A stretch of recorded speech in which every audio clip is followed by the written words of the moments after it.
Bonjour et bienvenue au Centre d'analyse stratégique pour cette 4e séance de notre cycle de séminaires consacré à la cohésion sociale. Alors plus particulièrement aujourd'hui, une séance consacrée au travail social, les approches collectives, les approches communautaires. L'idée c'est qu'en France, on a un travail social qui est plutôt orienté sur une relation individuelle entre le travailleur social et les usagers, à la fois pour des raisons juridiques mais aussi pour des raisons culturelles et historiques. Et ce qu'on va essayer de voir, c'est dans quelle mesure des expériences étrangères, mais également des initiatives qui se prennent en France, peuvent inspirer de nouvelles pratiques. Alors, de manière générale, on pense qu'un travail avec des groupes peut apporter des choses qu'un travail dans une relation individuelle ne peut pas apporter. Et voilà, donc on est heureux d'accueillir aujourd'hui une centaine de participants. Cet après-midi, nos travaux seront consacrés aux actions collectives et aux approches communautaires dans l'intervention sociale.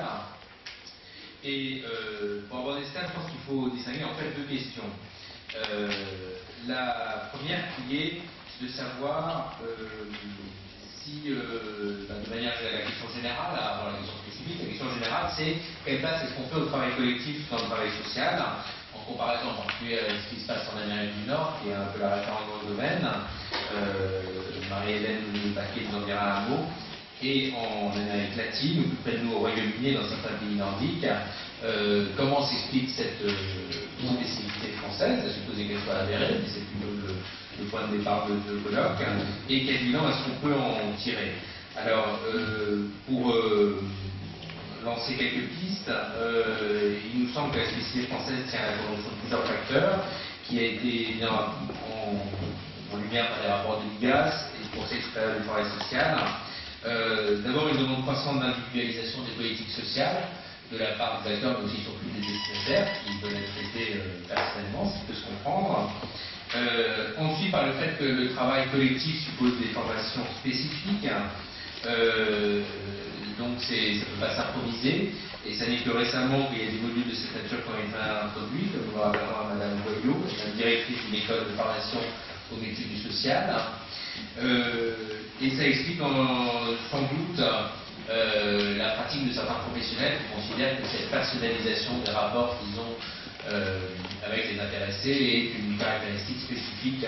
Je voudrais vraiment remercier à la fois tous ceux qui, encore une fois, qui assistent à cette séance, et je vois dans la deuxième salle qui sont très nombreux, et vous tous bien sûr, et particulièrement ceux qui ont accepté de participer, en commençant évidemment par Christophe Fourel, qui représente la Direction Générale de la Cohésion Sociale, le partenaire, qu'on est toujours heureux de retrouver, que ce soit chez vous ou chez vous.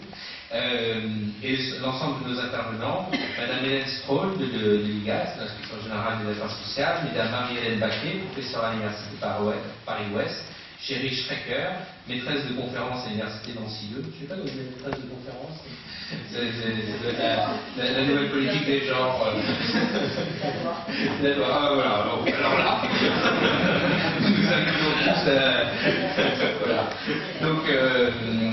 Donc ce n'est pas quelques nouveaux principes de sociologie, c'est la règle, la loi de la République. Chantal Goyot, directrice générale de l'École supérieure de travail social, et Monsieur Michel Joubert, professeur à l'Université Paris 8, Jean-Claude Sommer, président du Conseil technique de la prévention spécialisée, ancien secrétaire général du Haut Conseil à l'intégration, et Eric Tourné, directeur des maisons de quartier de Reims. Vous voyez d'ailleurs à cette simple liste qu'on a comme toujours essayé vraiment de croiser les différents regards, le regard universitaire, le regard administratif, le regard des praticiens, pour essayer de faire de cet échange un moment le plus riche possible.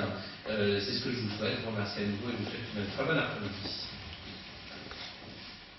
Alors, qu'est-ce que comme ce séminaire? Eh bien, j'attends que les échanges soient constructifs, qu'on puisse échanger entre travailleurs sociaux, experts, sociologues, mais également décideurs publics, de manière à voir dans quelle mesure ces expériences étrangères peuvent nourrir de nouvelles initiatives. L'idée après ce séminaire, c'est, au-delà des actes traditionnels, de formuler un certain nombre de propositions que nous vous ferons bien sûr partager.